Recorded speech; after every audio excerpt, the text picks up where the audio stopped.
Broadcasting live from the Business Radio X studios in Atlanta, Georgia, it's time for High Velocity Radio. Welcome to Coach the Coach, helping business coaches deliver more impact in less time. Broadcasting live on the High Velocity Radio Show and the Business Radio X network. If you're a business coach and want to help more people make more money and own your backyard, go to brxteam.com. Lee, this is one we've been waiting for, man. We've been in the studio all day. This is the interview we've been waiting for. Please join me in welcoming to the broadcast, author of at least 11 books, the latest one, I believe, called In Great Company, CEO of Best Practice Institute, Mr. Lou Carter. How are you, man? Life is good. It's great to be on with you today. Thanks for having me. I appreciate it. Well, Lou, before we get too far into things, can you talk about your practice? How are you serving folks? Serving folks, absolutely. We serve folks on a different levels. The first is we provide them management consulting. So what that means really is we make sure that their projects get done, and we do it with a change management methodology, which I can explain. The other is executive coaching for CEOs. We use something called a stakeholder-centered coaching method. My mentor, and I'm on the MG100, Marshall Goldsmith's work. And the third is that we run a benchmark research consortium with chief talent and human resources officers of Fortune 500. So we're in the business of helping people achieve their goals and doing it really through a deep dive into what they want to accomplish in life and what goals they need to achieve for their businesses. Now, are your businesses tend to be enterprise level, or you work with startups, small businesses? What's the profile of a business you work with? Yeah, so we're focused on mid to large, and we'll still work with smalls though as well. I have one CEO. I work with a small company, 50 people, and he comes from a big company background though. So that's why I work with him individually and his company. So I have a small company, but we also have mid-sized, large healthcare clinics to TIA, Kraft, and Kimberly-Clark. So it gets real big, or it can get small too. Yeah. Now, when you're working with the firms, is the board typically calling you in to fix some people, or are these individuals that are kind of plateaued or frustrated in their career and they call you? Yeah. What's interesting is I don't work with people who need to be fixed. If that's the case, I probably run.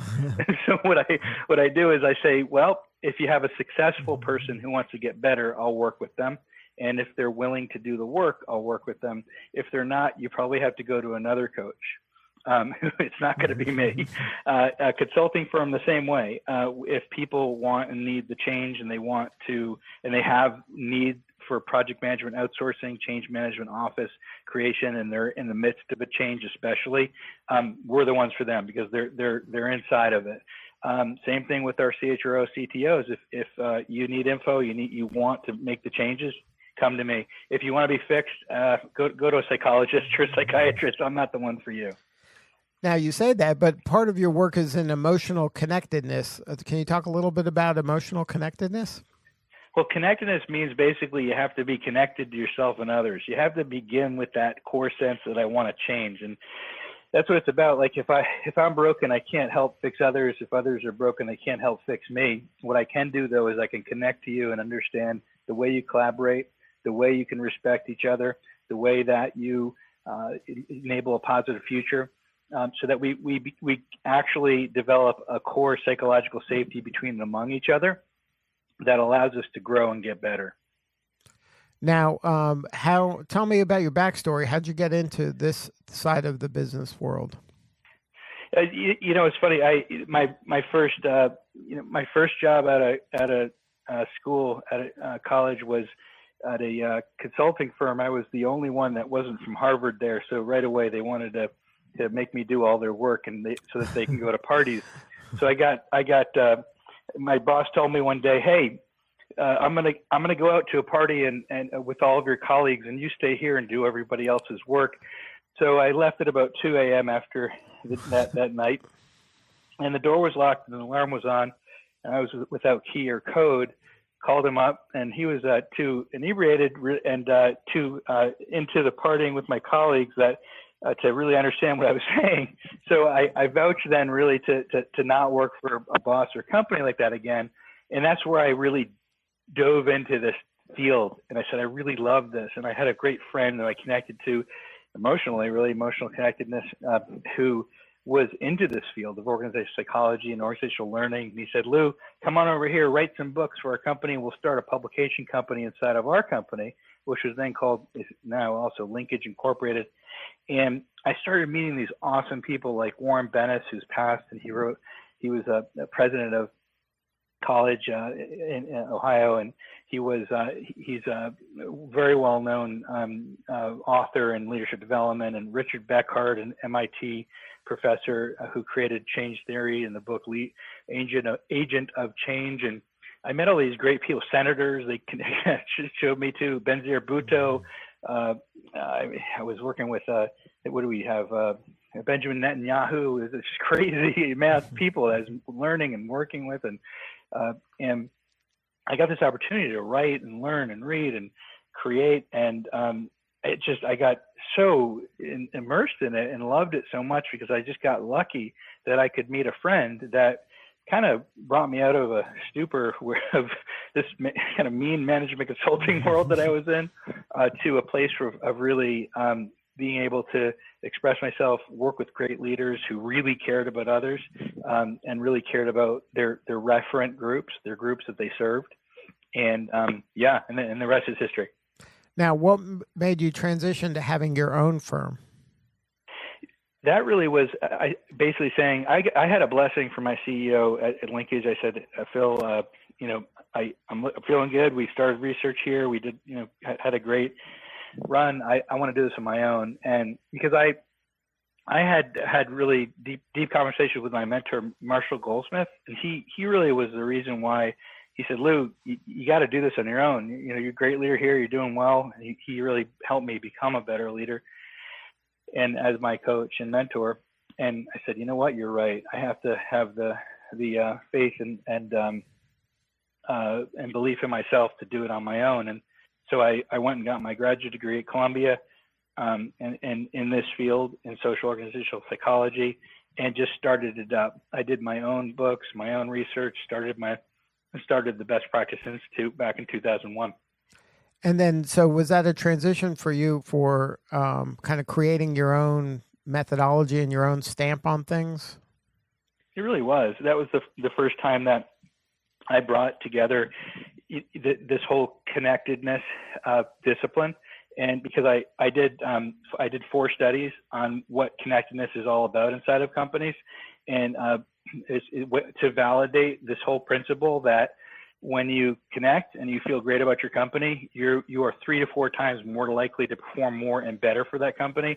And I connected it to about 4 different organizational psychology disciplines that all validated the fact that it's true. And I looked at thousands of employees throughout the globe in different regions, and it's the same all over. It's a universal truth, and it's a simple one. So it's sort of like you prove the things that are most simple, and the simplest things are the easiest to prove, right? So it made it easy for me, and that's where everything was born, really. I can give you the backstory behind it. Would you like to know how it happened? Sure. So first day at Columbia, I forgot to put on my alarm clock. So it was actually September 11th.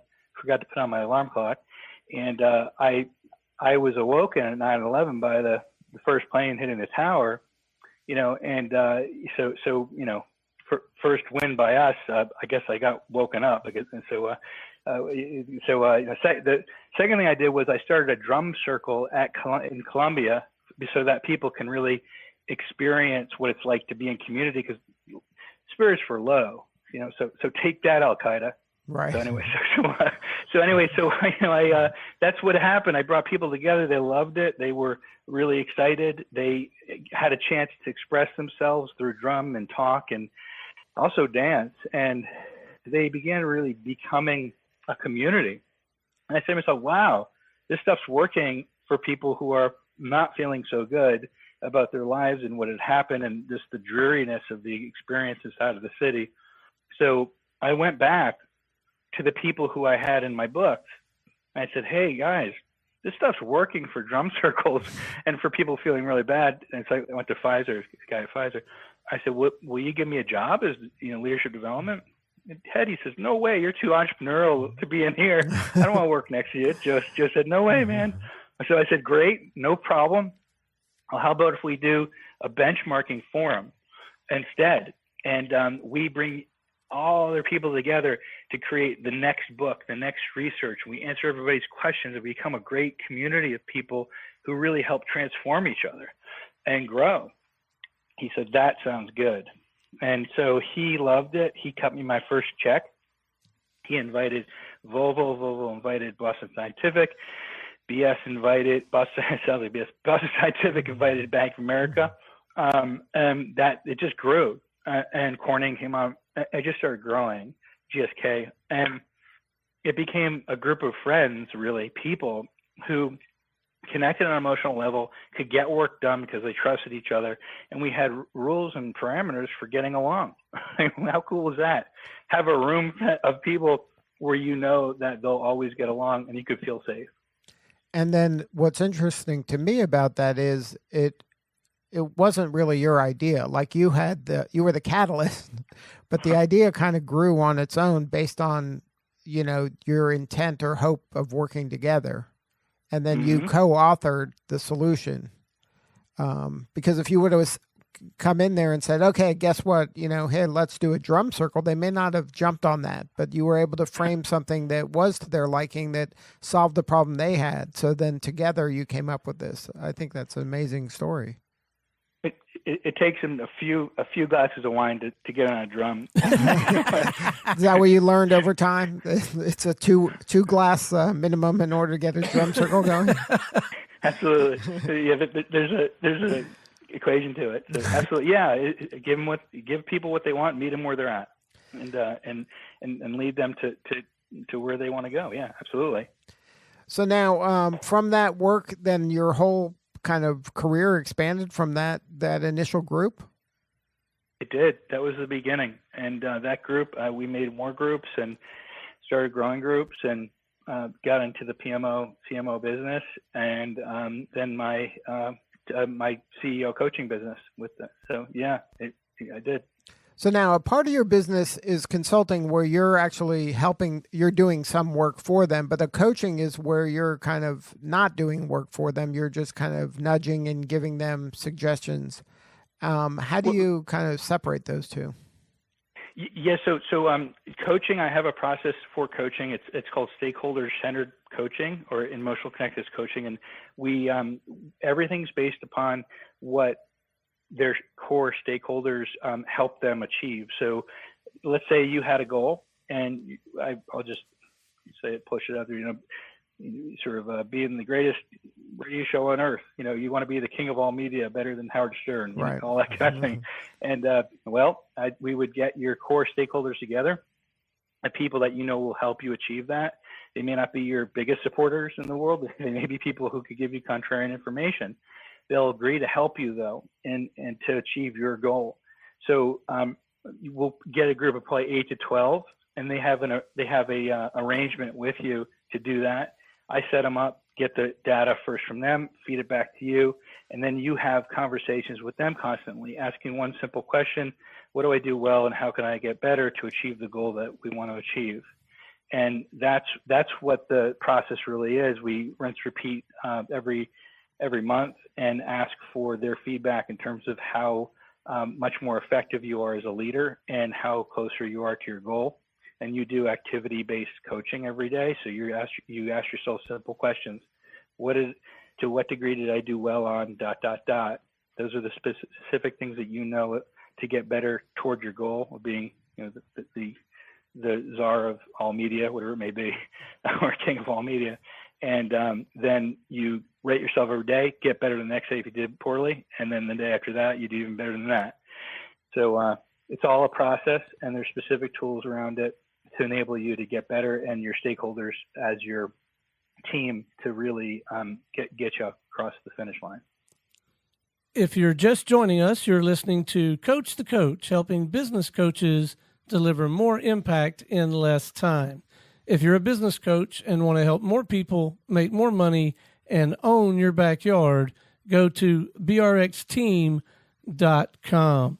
Lou Stone Payton here with Business Radio X. My favorite part of the program because I get to talk about me a little bit and see if we can't help me be a better coach, be a better leader. Yeah. I'm not out in the marketplace as a coach. I am a little bit of a leader, I would like to think, here in the Business Radio X system. I'm an equity partner in the firm, and I'm largely responsible for the care and feeding of our studio partners, the entrepreneurs in our system who are running studios like the one we're sitting in right now across the country, and we're trying to grow that network. And we are trying, under my tutelage, for good or for better or for worse, to build out this collection of best practices, this community of people. And I have been on the periphery of some organizations that have that collection of thought leadership, that knowledge net and that library. And that information has largely in the past for me been collected from people at the very top of their field and sort of this highly revered, almost holy set of materials. I even spent quite a bit of time in the change management world. I can tell you about that sometime offline. In what we're trying to build here, we want very much for everyone to have the opportunity, as we continue to expand, to contribute to this body of knowledge, yet we want it to also have plenty of value. So my question is this.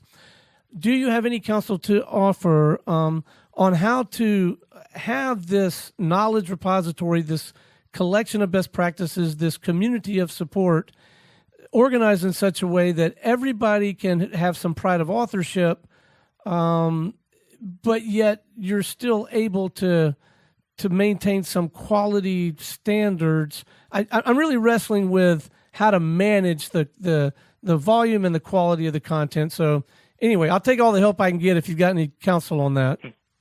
Yeah, and you're asking for advice, which is, it's feed forward. It's a great question. You're saying, how do I get better at managing and creating a best practice knowledge repository so that it's high quality, right? Is that yes, sir? And you did all that in about 9 seconds. It took me 2.5 minutes, but you got it. Yes.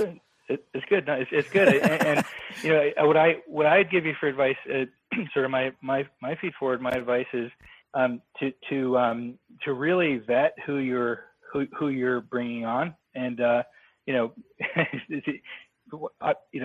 hey, heck, you chose me, I guess. So I want to make sure we get that. I mean, that's good, right? I don't know if it's good or bad, and I hope it's good. So like, have a set of standards that that your audience wants. You mentioned give people what they want. Remember you were saying about, I didn't give them drum set girls, I gave them what they wanted. So I think to get a good understanding from your stakeholders, the topics of what they want in advance, kind of survey them and find out what is it they want and what topics they want. Who do they want to hear from?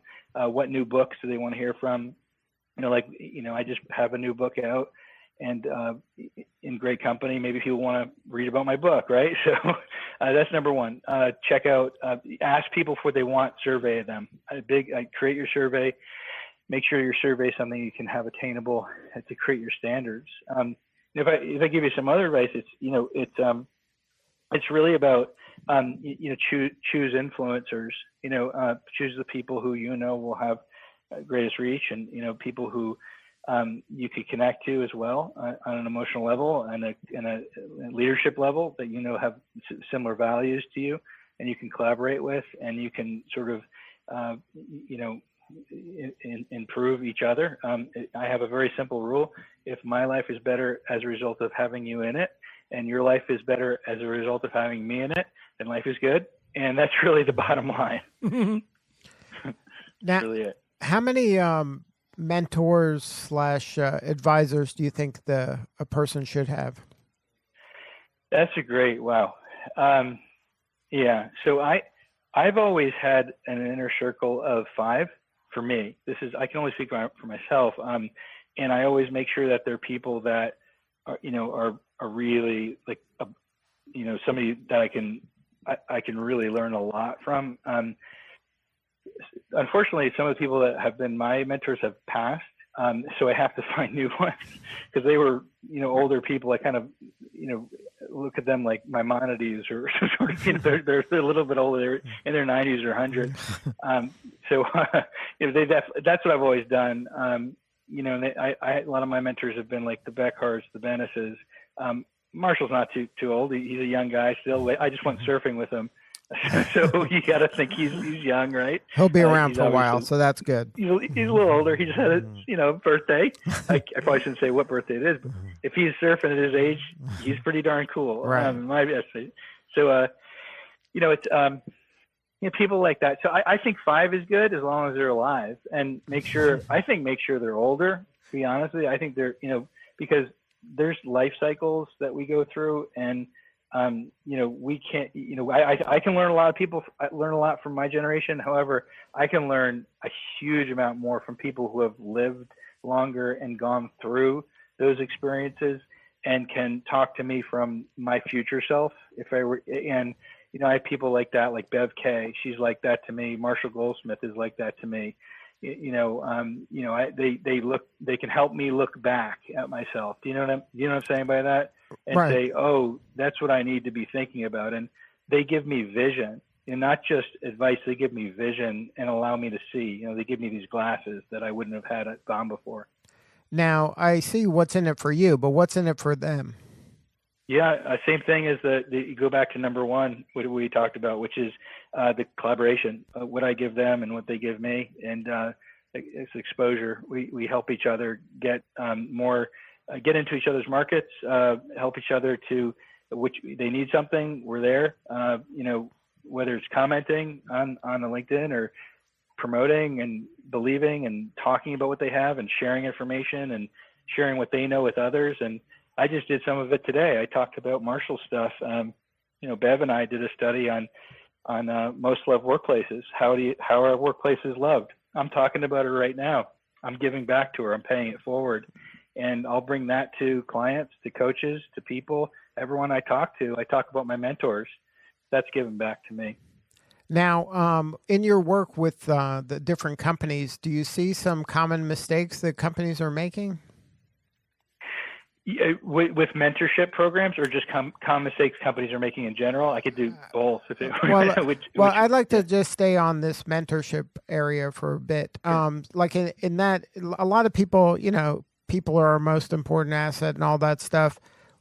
In reality, a lot of firms look at people as commodities that they come and go, and then they're moving, chess pieces around. How do you develop a culture that encourages mentorship, that encourages being vulnerable and trusting and getting the full person out of their employee? Always start with talent acquisition. That's the first place in the recruitment process, and then onboarding, of course, and then it's meeting and transformation management. So what do I mean by those 3 things? Number 1, you have to screen for people who will be agile leaders enough to be able to say, okay, I'm going to go inside of an environment and I'm going to be open to providing the best coaching and mentoring to myself and others so as to create the best possible outcome for myself and others. So that whole foundational approach is continued in onboarding and in meetings, team meetings. So you have to find people who are agile, number 1. Number 2, it has to become part of the fabric of your onboarding and meetings and the way everybody communicates. So what I do in the beginning of every meeting is we have agreements that are non-disputable. How can you dispute saying, I will not withhold information from others that will harm them. I will always clear information that is positive or negative about an individual. Who here disagrees with that? Nobody puts up their hands. Right. So you check on that box. Everybody's cool. And then we have dyads where we introduce each other. I respect and understand this individual for how they collaborate, how they respect, how they create results. I have a whole 5-star process, but what matters the most about it is that they're introducing each other and respecting each other, and they're agreeing to certain principles that they will mentor and coach and help each other and the organization toward common goals and objectives. If that's not a foundational aspect of the acquisition and recruitment, as well as the performance management of that individual, chances are they're not the right person for the company. and they're not agile enough for the new world Now, of work. but that sounds good. We're having this discussion. And then, especially in these larger firms, don't you find that some people, what their superpower is being political and good at navigating the politics of an organization rather than maybe being that good mentor and that good person? Yeah, those people burn out fast. I'll give you an example. There's a CEO that I know and that I've coached who works for a large organization, a billion dollar organization. Like you mentioned, you're an owner of your company, you're an equity partner. Mm-hmm. So, and that CEO, it's clear that he doesn't understand that he doesn't own the company. He doesn't have any equity interest. Okay. He just does politics and plays around, and he doesn't respect for the board. He doesn't have respect for a lot of people there. He's doing the function of the organization, somewhat, some of the goals. However, he's using too much politicking. So here's what happened. The actual owners came to me and said, you know what? He's kind of out of line, and he's not really respecting people. They're hating him. Glassdoor is giving him a really low rating. Why don't you talk to him? I'll talk to him too, but he needs coaching for this. Because the board's the one that really wants to get better, and they're the owners. They want the company to be awesome. So I said, look, if you're going to continue this, there's two ways out of this, and I want to help you through this process. And I said, I need you to hear my voice as well. I said, number one, you can continue being an asshole, or number two, you could get in line with the game. If you choose number one, you'll be kicked out. You choose number two, you'll do quite well. But one thing you should realize is that your title is just a title. It's not really your name. So start realizing you have a job, and rather than you have a badge to be an asshole. So that was clearly understood by him, and he got it and got in line, became a more emotionally connected, more clear with how he's doing to respect others. He went to his stakeholders, talked to everybody, apologized to them for what he had done to politic and hurt people. And that, therefore, his fall, number one, will be a lot easier when he's going to be fired or he leaves his job, because every CEO has a tenure. He didn't realize that. And when you play politics and you hurt people, you have one way. You've only one way out. There's only one way out. It's the door. So there's only one way to be, and it's real simple. It's good to others. If you live by that rule, you'll always win. You treat people like a problem, you'll win or you'll lose. You treat them like a human being, you'll always win. Always. Now, do you find that organizations are practicing that? Are you seeing a trend of more and more organizations truly behaving in the manner you're discussing rather than just giving it lip service? The ones that I have in my book, certainly. In great company, I spent years asking and talking to CEOs who were exceptional. Reed Hastings is one of them. Netflix is one of them. Their policy, Patagonia, Best Buy. There are outstanding companies who are mindful of this transformation and careful about it, whether they're in the midst of it or not. They're really mindful of this process of getting better, of not politicking, of being human to each other, and really doing the very best for their customers and each other.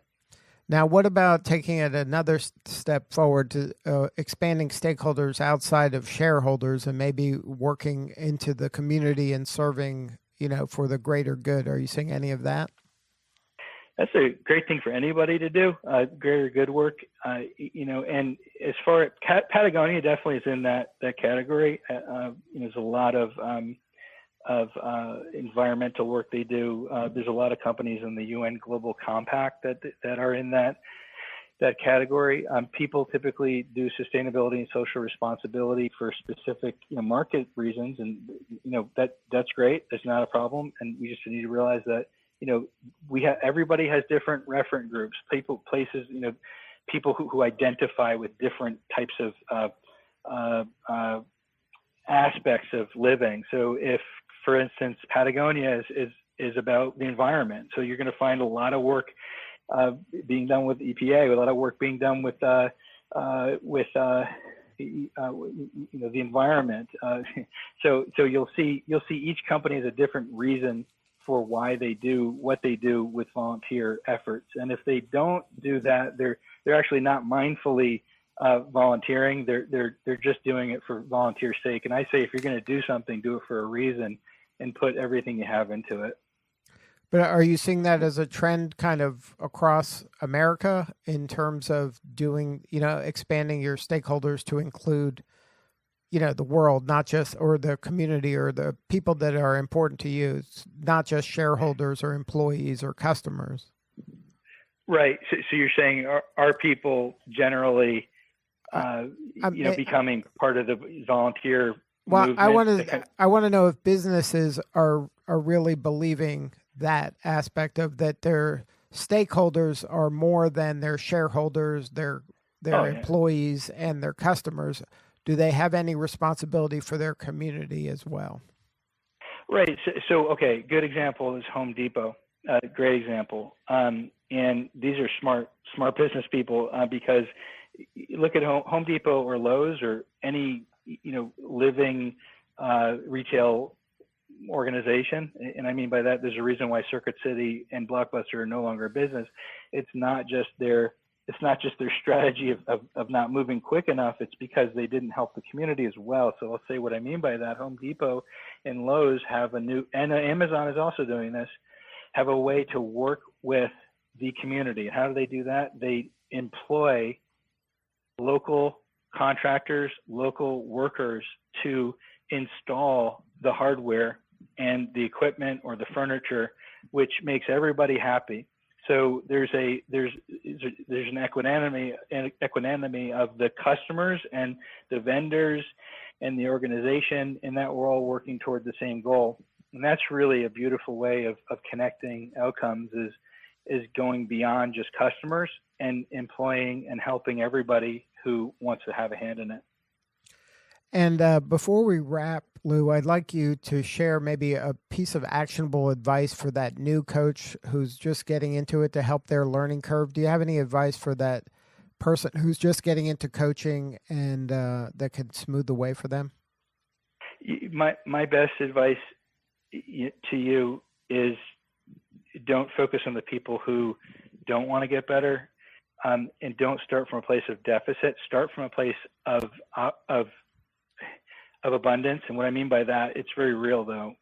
Find people who want to get better and who are successful and agree to it in the beginning, because people don't want to, number one, admit that they're not doing so well. You're not going to find a client who's on there, bawling their eyes out in the beginning. You'll most likely get somebody saying, hey, look, I am really doing very well, and here's the things I want to do better. Those are the people you want to work with. And be careful to choose them properly, because these are people you're basically going to be with for about a year or two, and you don't want someone to be in your life who isn't a great client. Find the right clients. Don't get into a miserable situation, and get the pay you need, because most consultants and coaches out there are making minimum wage over the year. $20,000-$30,000 is the average for coaches these days. It's amazing, isn't it? Licensing coach. It's shocking. It's way too low. It's way too low. So get more, guys and gals, people. Go higher. Increase the numbers. Be brave in doing that. Know your worth. And know what value you're providing. Don't undersell that. 100%. That's right. That's right. The value you're providing. And make sure they co-create that value. That's right. If you tell them, then they may or may not believe it, like we talked about before. Now, if somebody wanted to learn more, get a hold of all your books, and work with your firm, what's the coordinates? Check out, go on the website, lewiscarter.com, or go to bestpracticeinstitute.org. You can check out everything there. I give it away at lewiscarter.com, my articles, and you'll find all the things I have online there. And my book is at Amazon. All my other books are amazon.com. So you can find me just by Googling Lewis Carter or going to lewiscarter.com. And that's Lewis, Louis, Carter.com. Thank you, Lou, so much for sharing your story today.